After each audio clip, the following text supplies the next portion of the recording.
Hey, kids, what time is it?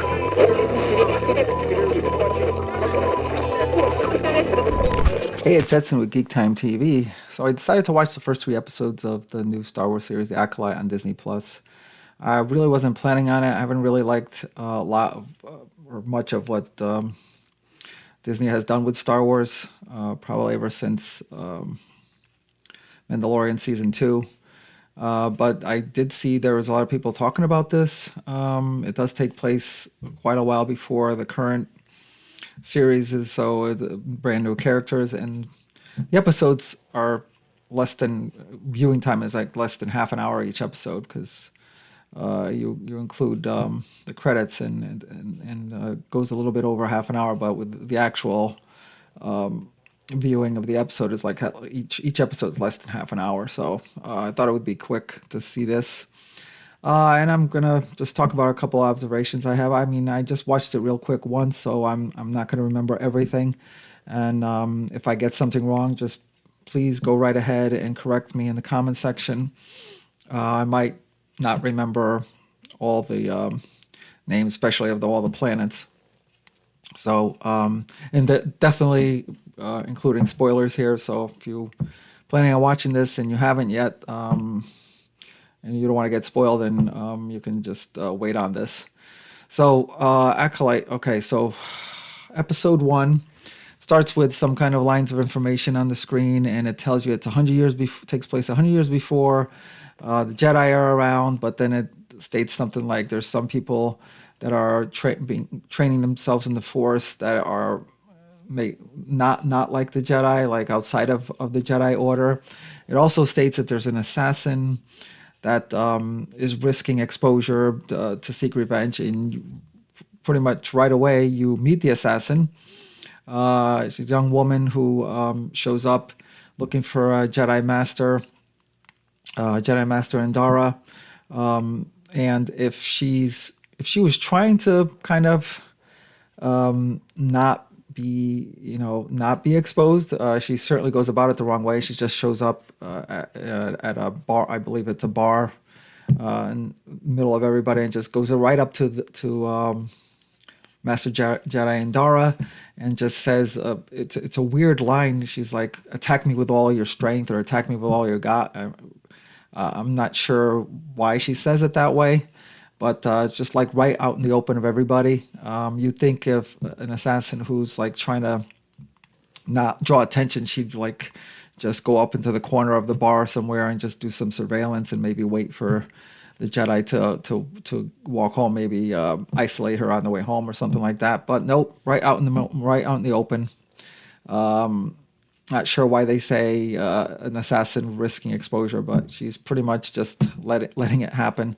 So the Jedi obviously just tells her, "No, I'm not going to fight you." It's kind of a curious start to someone when they go right up to her and it's like, "Attack me with all you got." And she's like, "No, I'm not going to fight you." So the assassin proceeds to just attack everyone else around Indara. Master Jedi Indara, and of course then she springs into action to prevent the assassin from hurting other people, and they proceed with a hand-to-hand fight. Goes on for a while. Then the assassin takes out these blades, which she attempts to both stab and throw at Indara, and that's when Indara finally decides to pull out her lightsaber to deflect the blades that are thrown at her. So I'm kind of curious about that because you would think someone like her would be good with the Force to just deflect the blades that way. It would be a lot easier and faster than having to use a lightsaber. But there you go. Then another line of dialogue. I'm not sure who's writing this dialogue, but the assassin then says says to Indara, Jedi only use their weapons to kill, which is basically the most un-Star Wars-like statement I've ever heard. That's actually the exact opposite is true. The Jedi almost never take out their lightsabers to kill. It's more like in defense of themselves, in defense of other people. But she just makes this statement. Just very confused by it. And instead of just ignoring what she says and just finish her off. And Dara curiously puts away the lightsaber, like her words mean something. Just kind of like taking her words as the most important things that are happening around here, right in the middle of this fight. So she deactivates her lightsaber. Also during this fight, at some point, Indara notices that the assassin is able to use the Force, so she's like takes out a communicator and communicates to someone. I've encountered someone who has who can use the Force. She also at some point is able to slip down her mask off her nose and mouth, and then she seems to recognize her, but we don't get anything else about it, why she recognizes where she's from, whatever. But she does recognize her only after she kind of slips off her mask. You think she would recognize her even with a mask on, but okay. At this point, Indara is distracted when the bartender's in danger of being attacked. And so she goes to use the Force to protect him from getting hurt, and that is when the assassin hurls another blade and winds up hitting her in the chest, and basically that just kills Master Jedi Indara, which is kind of curious. I mean, I'm not saying that's not possible. I mean, you certainly can die from a blade in your chest, but Disney has gone out of their way to tell us more than once that you could basically impale somebody with a lightsaber straight through their bodies and still survive. And you still got all these people coming out trying to support this by saying, "Oh, the intensity of the heat, of the lightsaber cauterizes the wound," which is totally irrelevant, because once the lightsaber goes through you, it pretty much destroys all your organs. So people will defend this, but then she gets killed by just being hit in the chest with one blade. That was the only time that there was a successful attack on her. So, and she dies. I mean, yeah, it's possible, but again, this is supposed to be a Master Jedi, and you would think. I mean, one possible thing that the writers could have done here is maybe during the investigation afterwards, someone could examine the wound and notice that the blade maybe was tipped with deadly poison, but they never do that. They never bother to do that. So no, this does not make any sense to me that she would just die from a stab wound. Anyways, the assassin then, I guess that was her mission, to kill her, grabs her lightsaber and leaves. Then we get to meet this young woman. Her name is Osha. She's a mechanic out working a Trade Federation ship, and she goes outside in outer space to fix something to do with shields. Again, she's wearing a suit because obviously there's no oxygen in outer space, and she wouldn't survive out there without it. And in the process of the repairs, explosion goes off and the fire starts, and the fire continues and it continues and continues, which is kind of odd because you're in outer space, and it just sits there like going on and on as if it's like a campfire. It's not just it's not any. You would think that the oxygen would just be used up instantly, but the fire just keeps going in outer space. And first, I get the point that the writers are trying to get is like when she sees fire, she has kind of like a flashback of something tragic that happened in her past, and to do with fire. I get that that's the point of this, but you'd think they would do this a little bit differently, because really she takes out like a fire suppressant to put out the fire, even though the outer space is basically one big fire suppressant, not having any oxygen out there. But anyways, okay.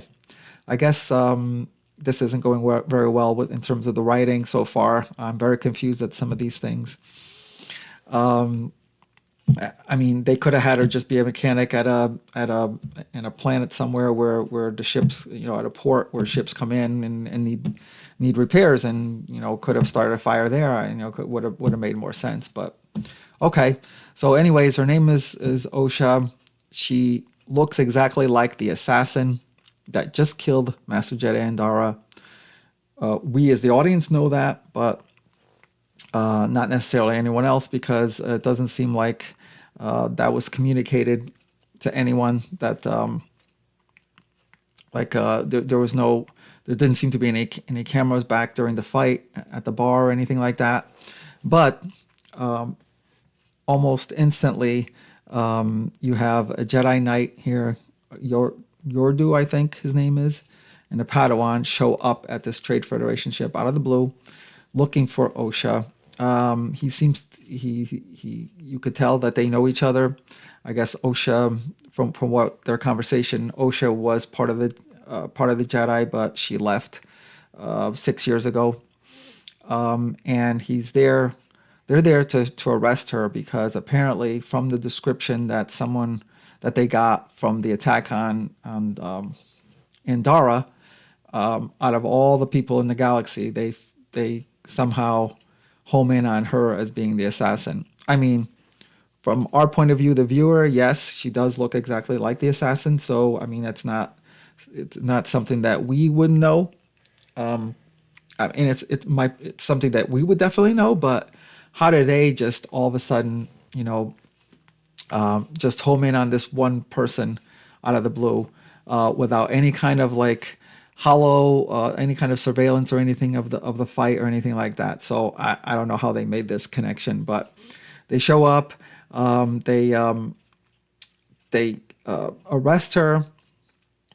To her credit, she goes willingly. She's willing to, like, she tells them, it wasn't me. I was here this whole time. I mean, there's a line from Yordu that says that's basically like the furthest place from Coruscant.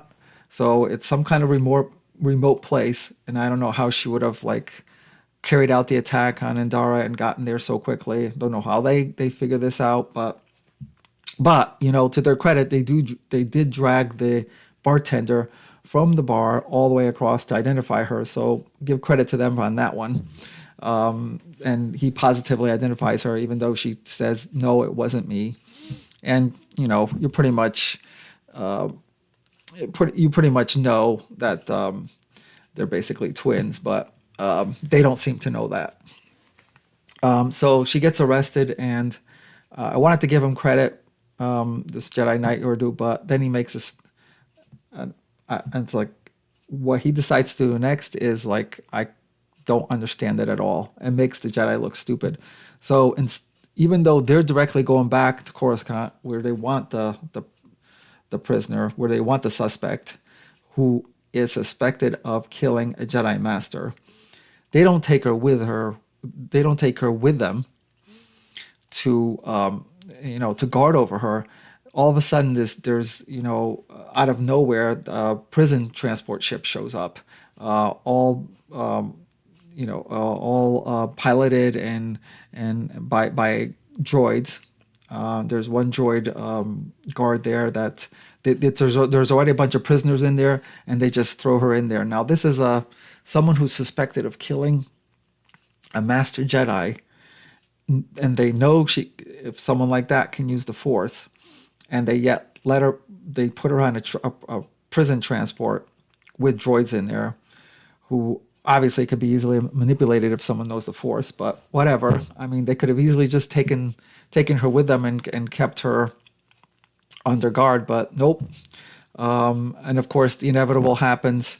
There's a prison breakout. Now, I'm gonna give Osha credit that she herself did not participate in the breakout of the prisoners, but there's the prisoners that were already there before she was put in there are able to affect the droids. So again, this whole thing is like makes no sense at all. I can only assume the writers were trying to get to certain plot points, but then didn't put in the work to make it logical how you get to the plot points, because this makes no sense at all that there's prisoners there in this prison ship run by droids that can manipulate droids, and they're just left there without any kind of other supervision. So there's a breakout from the prisoners. Osha herself doesn't want to escape. She wants to go ahead. She trusts the Jedi. She trusts that they're going to get to the bottom of this, to the truth, and she knows she's innocent. But the other prisoners escape on the escape pods. She's left there. The prison ship goes out of control, crash lands in a nearby planet. It looks like an ice planet, and there you go. I can't believe I'm just saying those out loud, all this sequence out loud, because a lot of it just doesn't make sense. So then we go to Coruscant and we meet Master Soul, another Master Jedi. He's teaching the younglings, and he's told that this person, Osha, is the prime suspect in killing Master Jedi Endara. This personally affects him because when Osha was part of the Jedi, she was his Padawan, and he refuses to believe that she was part of this, because he states that that's completely not like her. He also says that Endara were part of. He was with him when they rescued Osha many years ago, when she was just a little girl from a tragedy that killed the rest of her family. So why would she be killing one of those people that rescued her? Doesn't make sense to him. So he takes off with the Jedi Knight we've already met, Yordu, and a Padawan to chase after what happened to Osha. The prisoners on the prison ship that escaped are caught very quickly. It doesn't really say how. For some reason, they're just caught really quickly, and they give up information on what might have happened, and so they wind up on this ice planet looking for her. Meanwhile, like I said, Osha is the only one on the prison ship when it just goes out of control and crash lands. Basically, not only does she survive, but she's kind of like nothing happens to her during the crash. Again, no explanation of why this would happen. She then has go back here. She not only survives the crash, but she starts having these. I think, well, there are visions of her sister, and of course, it's all verified that she has a twin sister. Kind of obvious by now to everyone. She has a twin sister. She has visions of her sister when she was a little girl, and is convinced that even though up till now she thought that the tragedy that happened to her and her family basically killed her sister, now she's convinced because of these visions. I'm not sure if the visions are brought on by the Force or by some kind of special connection she has with her sister who's called May. I'm not sure if there's a combination of that, but all of a sudden she now realizes that May survived after all, even though she's had no connection with her up all these years. The tragedy, I believe they said, happened like 16 years ago, I believe, and when they were really young. And all of a sudden she starts having this connection with her sister, with her twin sister. And of course, May, her twin sister, was the assassin, and she is innocent, but now she's convinced that she's alive when she thought she was dead all this time. So the Master Soul with Yordu, Jedi Knight Yordu, and the Padawan track her down. I'm not sure how fast using the information from the escaped prisoners, they track her down in the ice planet where she survived the crash unscathed. She goes running down this mountainous pathway that leads her to a cliff. The three of them realize where she's going. They run after her. Something stupid again happens. A lot of things stupid seem to be happening. Yordu, the Jedi Knight, he goes through even though it's not dark and you can see the pathway that Osha took. He's holding up. It's really a ridiculous scene. He holding up his Jedi as he's running at full speed. He's holding up his lightsaber as he's holding up, running at full speed, apparently to light the way, even though OSHA just ran through there at full speed without any kind of like assistance flashlight or anything like that. But he's holding up his lightsaber to use as a flashlight, I guess. That was kind of, I don't know. If the show's trying to make the Jedi look stupid, they're doing a good job so far. So they chase after her. She eventually winds up at the edge of a cliff, and she's trying to plead her innocence. As they're getting closer to her, she slips and falls over the cliff, but then Master Soul, using the Force, holds her, is able to save her from falling and brings her back. I have to say, before they get to that planet, there's a conversation between Master Soul and the Padawan where they discuss that OSHA has a twin, but there is no way that it was the twin that was the assassin, because he's 100% sure, he's certain that she died back when they were kids, because he was there, he witnesses he died. He's like completely sure.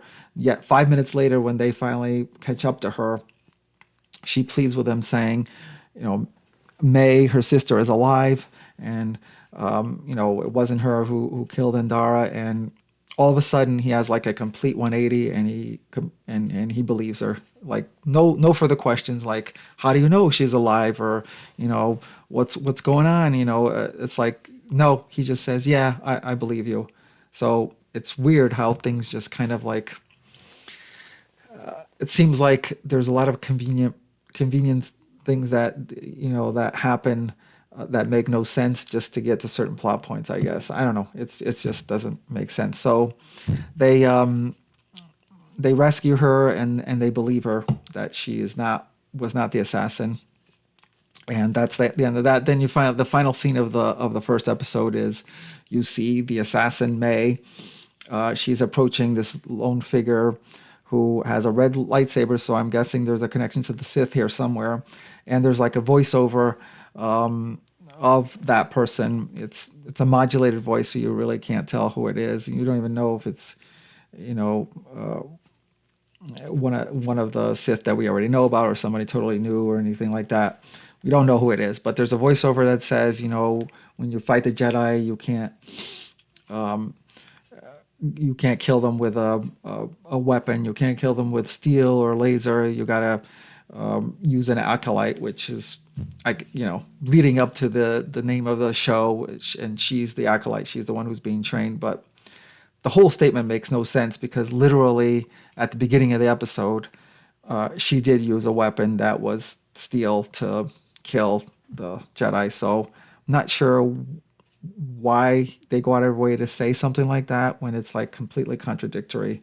But apparently the show's going to be about that she's being, there's still like a mystery there, but she's being trained to kill these Jedi for her personal revenge. She's killing certain Jedi, but I don't know what the bigger plan is that this Sith has for her. So that ends the episode. Very, very confusing. I like the original premise, like that there's an assassin out there who's targeting certain Jedi, and you want to find out who it is and why and what's behind it. But the way that they get to certain plot points just makes no sense. There's a lot of dialogue that makes no sense. Characters act very stupid at times, just to make things happen that they want to happen, I guess. I don't know. But anyways, that was the first episode. And then the next episode, May shows up in another place and meets up with another Master Jedi, Master Torben, who has been like levitating and silent for the last 10 years. Not sure, how he's able to do that. But she attacks him, and he has like this. I've never seen this in Star Wars, so I don't know. It's something that they're trying to maybe they think it looks cool, but he has kind of like this invisible force field around. Maybe, I can only guess created by the Force. He's also a Master Jedi now, and she tries to attack him in many different ways. She can't penetrate the force field. This is she. This is inside of a Jedi temple, which she conveniently just kind of goes into without kind of notice. So she attacks him, and then she can't get anywhere, and she escapes, and then they're alerted that there's an intruder. There's an intruder in the temple and now all of a sudden the Master Soul who had been who's trying to track down the assassin, Osha's twin sister, realizes that this is the same person who killed Endara, because there's a connection between Torben and Endara. It's another Jedi she's seeking revenge against. So when she can't make any headway against his force field, she goes to this guy who's like who has killed the local apothecary. There's like one shop that deals with chemicals and poison and stuff like that, and he apparently wound up killing the local apothecary to take over his shop. She goes to him.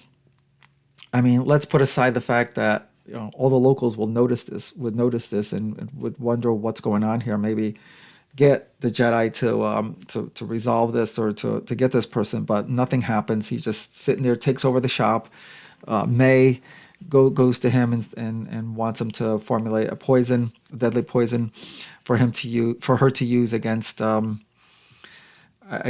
Torben, because she can't penetrate his shield. Now, I'm not sure what the plan is here. If she can't penetrate the shield, what is having a poison that he has to drink gonna do? Maybe if she had asked this guy or tried to develop some other weapon that maybe could try to penetrate the shield, but what is like a poison that you have to ingest, have to do it, because she still can't get to him, but whatever. He makes the poison for her, and then she goes back. And even though the Jedi Temple, all the people at the Jedi Temple have been alerted that she's been there before, she's somehow able to get back to him, and he's there again, alone, unguarded. You think that they would have put extra security around him or have him, somehow gotten him to get out of his meditative state and just go to another location, because May knows where he is. But nope, she somehow is able to penetrate the Jedi Temple again, even with them knowing that she's after him, gets him alone again, and she talks to him about guilt. Apparently there's something that she's seeking revenge. She's killing these Jedi for revenge of something that happened to her when she was younger, and I think there's some kind of connection with that the tragedy that happened that killed her, Osha, and her family. It seems to be that she's blaming these Jedi, and apparently he is feeling guilty about it, because after she shows up the second time and starts talking to him about asking for forgiveness and being able to be forgiven, and then the only way she says to him, the only way he's ever going to be forgiven is if he takes this and then dies. So not sure why she wouldn't have tried this the first time. Like, just tell them, okay, the only way I'm going to forgive you if you just lower the force field around you. And then she could have just killed him in many different ways. Even stabbed him again or whatever, use his lightsaber or whatever she wanted. But apparently now she's able to get him to talk, even though he hasn't talked in like 10 years supposedly, and just takes the poison and dies, and that's it. It just makes no sense to me. I mean, was the plan all along to have the poison ready? How did she know she was going to fail? How did she know she was going to need that other guy to take over the local apothecary to make the poison? I don't know. None of this seems to make sense. Again, it seems like that whoever is writing this knows that they want to get to a certain plot point, but doesn't logically know how to get there. So he takes the poison and dies, and she's able to escape again. So at this point, Master Soul knows, they know where the poison came from, him and Jedi Knight. And by the way, he winds up taking, even though Osha has a personal connection and an emotional connection with the assassin, her sister, they wind up just taking her with them to track her down, even though that might compromise it, but whatever.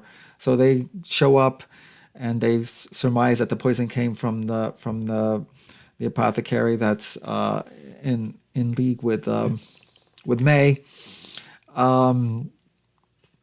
They are able to get his information about her, and for some, again, I keep saying these type of things over and over again as I'm watching this. For some weird reason, she completed her mission by having Master Torben die.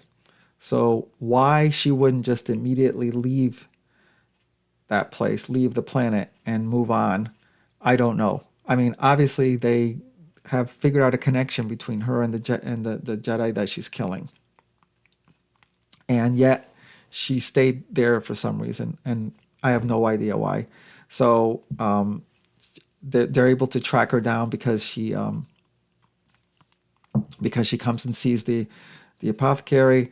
I guess he's trying to figure out a way out of there, but you would think she would have been long gone after the death of Master Torben. So she gets into a fight with Master Soul. Again, it's a hand-to-hand fight. He's obviously a much better fighter, and during the fight, he's actually able to take all of her blades from her, so she can't be using that. So she knows she's not going to win this at this point, and she comes up with this. I don't know where she got this. Comes up with this ability to conjure up a dust storm that blinds everybody, and then leaves that way. Well, I mean, if she could do that, then why couldn't she have just done something similar to that after she killed Master Torben and just left that way? So I don't know.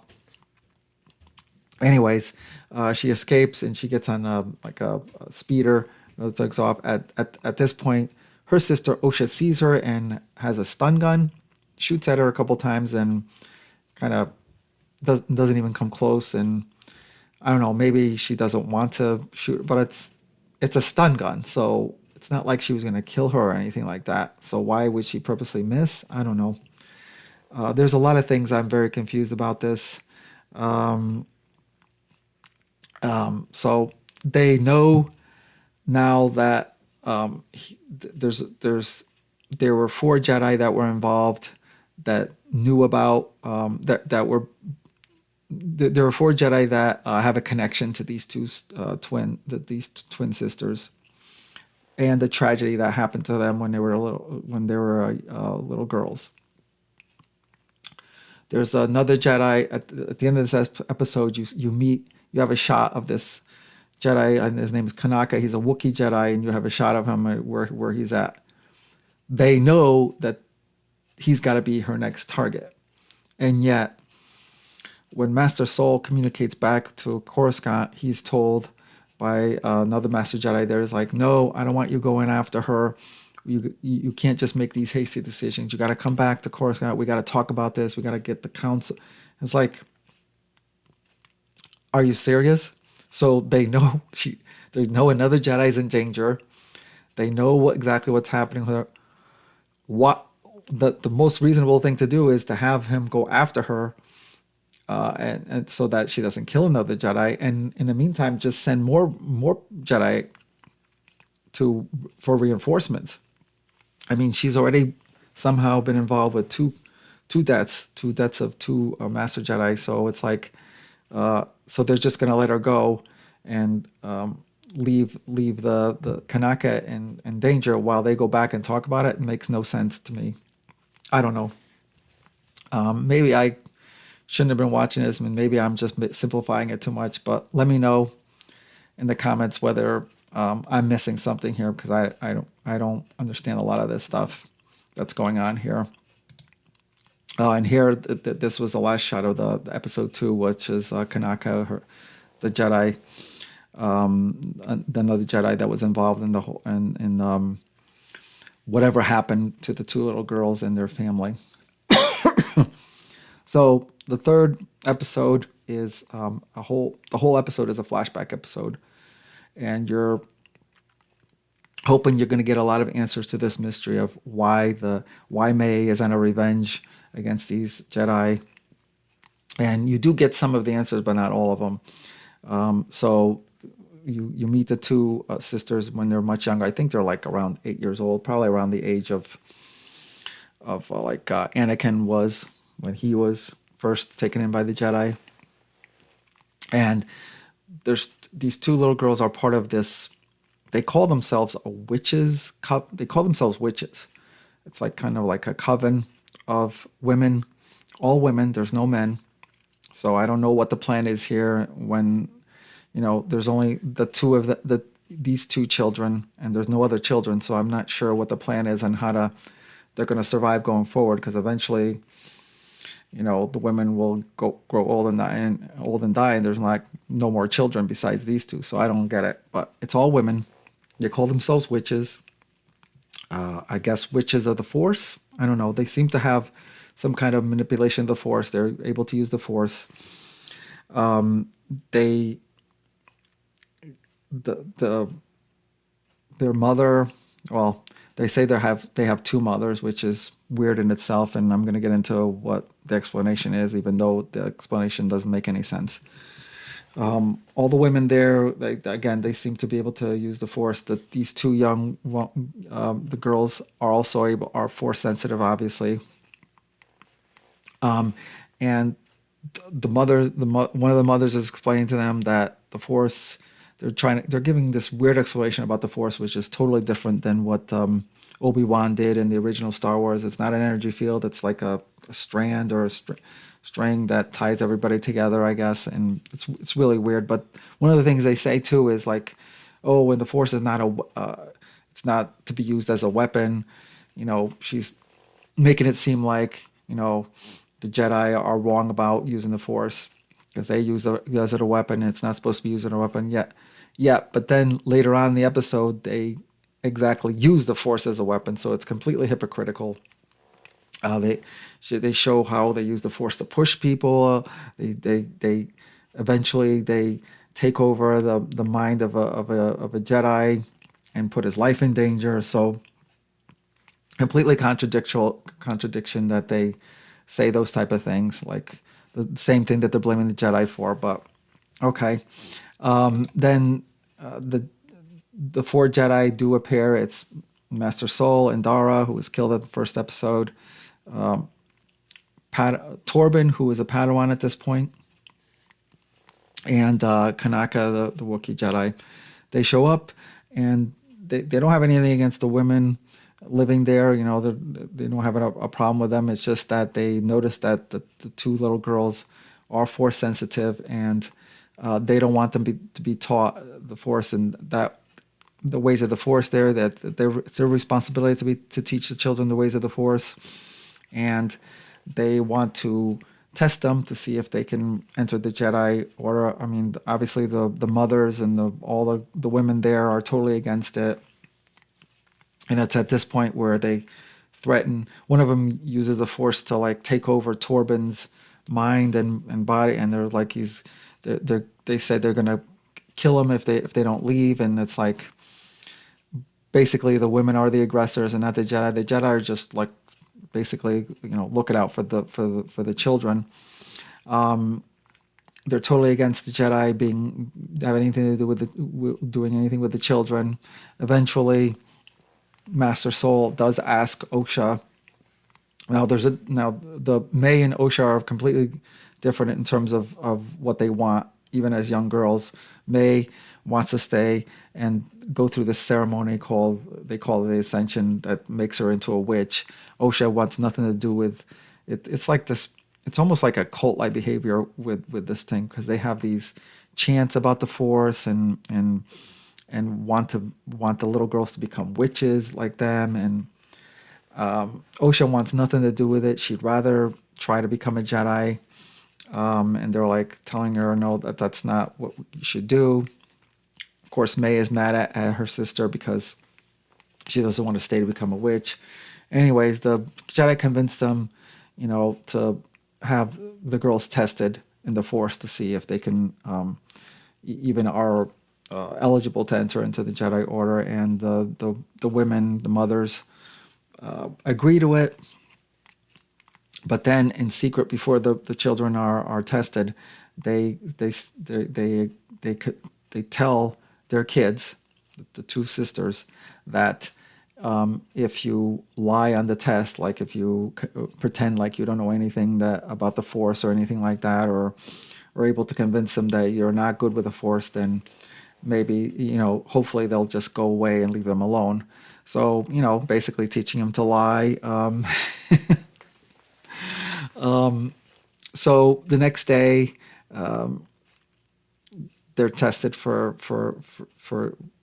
they're tested to see if they can enter the Jedi Order, and they're given first they're given the same test for midi-chlorians, and then they're like tested in a way where similar to what Anakin, when he was little, was tested by the council, where Master Soul asks them, what the image is on the pad there. First, May does it, and she's so happy because she lied about everything and thinks she was able to convince the Jedi that she would be no good for them. Then Osha tries to go in there, and Master Soul was pretty smart about this, of course. Yeah, right. I'm not sure if he was a master at this point, but Soul asked her these questions about what you see on the iPad, and of course she knows exactly what it is, with the objects that she can't even see, but she always gives him the wrong answer. And as she gives him the wrong answer, he's like, "Oh, great, good job. That's exactly right." And of course he trips her up, because then she's like, "No, that's not the right answer, is it?" And so he kind of tricks her into admitting that she was lying, and of course she does pass the test with flying colors, and she obviously doesn't want to stay with the women in the witches cult there, and wants to become a Jedi. So she goes back and lets her mothers.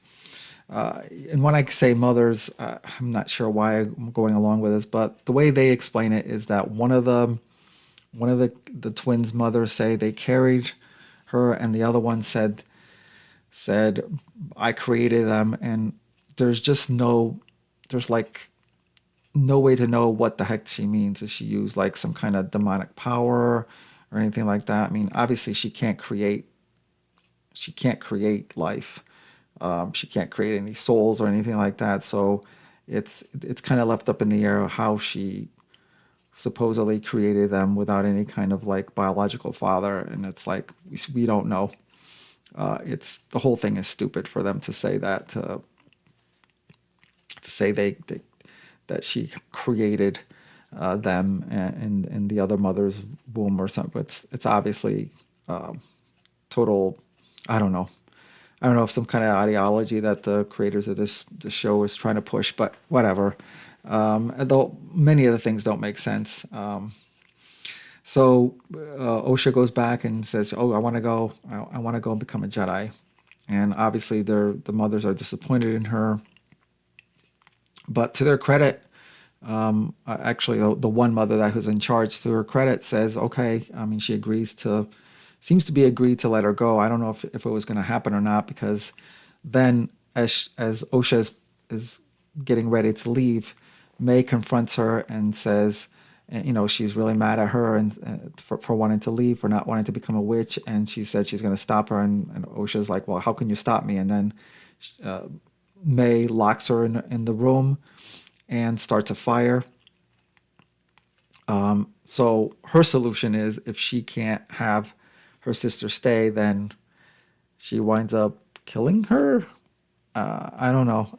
It does seem like May, who's like kind of more and more closer to what the witches want, seems to be a lot more you know, villainous, whereas Osha, who wants to be with the Jedi, seems to be more reasonable and good. So anyway, she traps her in her room. There's a fire, sets a fire, and we're leading up to the whatever tragedy was they're talked about in the first two episodes. So there's a fire there. Osha, already showing some technical skills here, is able to find an escape out of there. She crawls out of there, and then she comes up on the complex, and somehow what the fire that May started seems to have been like spread throughout the whole. I don't know, the whole building, which is mostly made out of stone, and I don't know if there's like generators there. They somehow blow up, and it's like. There's a lot of left up in the air because you wouldn't think that a small fire like that. I don't know. Maybe it would, but it doesn't seem like a small fire like that in a building mostly made of stone could spread everywhere, but it does somehow. So maybe something else was going on. So she's desperately looking around for her mothers, for everyone else, and Master Soul comes in looking for her, finds her, and. So she was, she's trying to, they run into all the women that were part of this kind of witches cult. And they're all kind of like laying dead in a small area, it almost looks like a mass suicide, I think. I don't know. It's not a sign of battle or anything like that. So, not sure what happened there. They're all dead. It doesn't seem like they're dead from burning or anything like that. And Osha's still running around, not completely suffocated. So I don't know what happened to them. She sees one of the mothers who's dead as well, and Soul kind of just comes in and to rescue her from the fire. She and May see each other and are gonna like try to help each other, but they both fall. Soul is able to help. To save Osha, but then May falls seemingly to her death, and then he takes her away with the Jedi Order. Everybody else is presumed dead, including May, even though they don't really follow up and see her body or anything like that. There's a lot of unanswered questions of how this happened. How did this fire engulf everything? What happened to the witches? I mean, obviously May is blaming the Jedi for what happened here and is killing them. The four of them is killing the four of them. Nothing was shown that they were responsible for it. It was actually more like her fault for setting the fire, but maybe there's something else that happened. Maybe they did something that we haven't seen. Or maybe if the writers are smart here, maybe it was like the Sith who's trying to train May. Maybe he was involved in this. Maybe he kind of made it look like the Jedi are responsible to try to manipulate May and to assassinate, do this, become their pupil and assassinate the Jedi. I don't know. There's like too much left in the air. It just seems weird that the Jedi like feel guilty, especially Master Torben, who was a Padawan at this point and then became a master, and then still feeling guilt over what happened here. I'm still like up in the air here, but it's a mystery, definitely. But a lot of it doesn't seem to make any sense. Let's hope that they make it make sense. So anyways, Osha is taken into the Jedi Order. Everyone else is presumed dead. And you do see, of course, here's Osha seeing her, one of her mothers dead and everybody else dead, and Soul rescuing her.